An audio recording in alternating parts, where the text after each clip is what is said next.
আসসালামু আলাইকুম ওরহমতুল্লাহ তাআলা ওয়া বারাকাতুহু।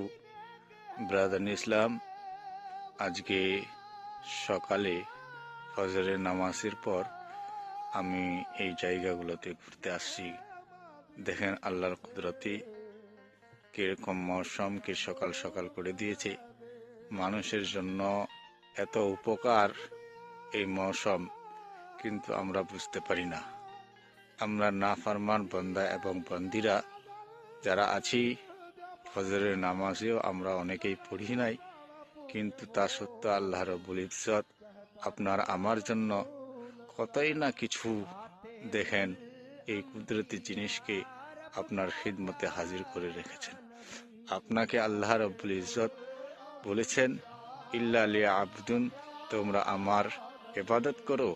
আর তোমরা যদি আমার ইবাদত করতে পারো, আমি আল্লাহ